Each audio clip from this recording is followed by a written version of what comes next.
বেগুনি তো সবাই বানাতে পারেন, তবে কিছু টিপস ফলো করলে আপনাদের বেগুনিগুলো কিন্তু ৪-৫ ঘন্টা পর্যন্ত এরকমই মচমচে থাকবে, চুপসে যাবে না বা নরম হয়ে যাবে না। আর এই বেগুনিগুলো খেতেও কিন্তু দারুণ মজার হয়। অবশ্যই এই রমজান ইফতারে এভাবে বেগুনি তৈরি করবেন।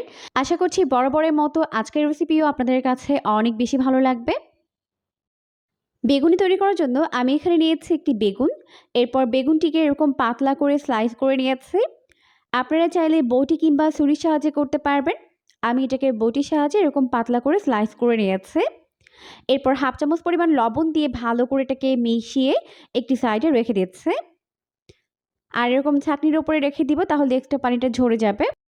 এখন বেগুনের জন্য ব্যাটার তৈরি করব, তাই একটি বোলের মধ্যে দিয়ে দিব 1 কাপ পরিমাণ বেসন, হাফ চামচ পরিমাণ হলুদের গুঁড়া, হাফ চামচ পরিমাণ দিয়ে দিব লাল মরিচের গুঁড়া, হাফ চামচ পরিমাণ দিয়ে দিব ভাজা জিরার গুঁড়া, আর হাফ চামচ পরিমাণ দিয়ে দিব লবণ। এখন দিয়ে দিব 1 টেবিল চামচ পরিমাণ কর্নফ্লাওয়ার আর 2 টেবিল চামচ পরিমাণ দিয়ে দিব চালের গুঁড়া। এরপর সব কিছুকে একত্রে ভালো করে মিশিয়ে নিতে হবে। তো সব কিছুকে ভালো করে মিশিয়ে নেওয়ার পর এখন আমি এর মধ্যে অল্প অল্প করে পানি দিয়ে এটাকে মিশিয়ে নিব। এখানে নর্মাল তাপমাত্রায় পানি ব্যবহার করতে হবে, তবে চেষ্টা করবেন এখানে পানি একবারে না দিয়ে অল্প অল্প করে দিয়েই মিশিয়ে নিতে। এতে করে ব্যাটারটি একদম পারফেক্ট হবে।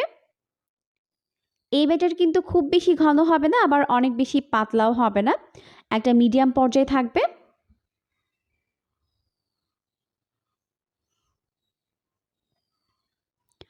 তো খুব ভালো করে এটাকে মেশাতে হবে যাতে ভেতরে কোনো লাম্পস না থাকে।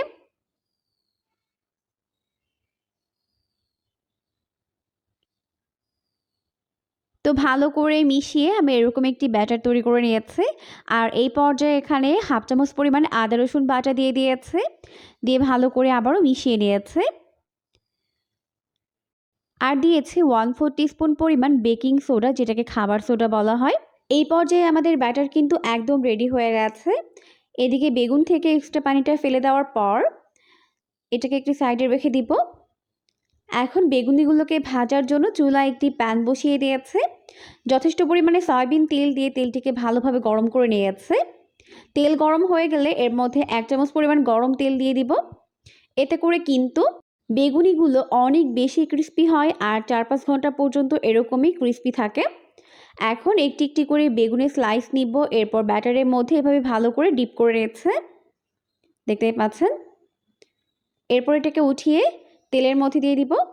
আর তেলটিকে কিন্তু খুব ভালোভাবে গরম করতে হবে, তা না হলে কিন্তু বেগুনিগুলো ফুলবে না। তো ভালোভাবে ব্যাটারের মধ্যে ডিপ করে নেওয়ার পর এখন আমি এগুলোকে ভেজে নিচ্ছি।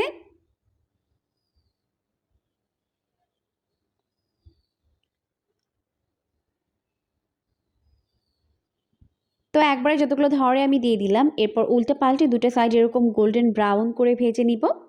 দেখতেই পাচ্ছেন খুবই সুন্দর একটি কালার কিন্তু চলে এসেছে।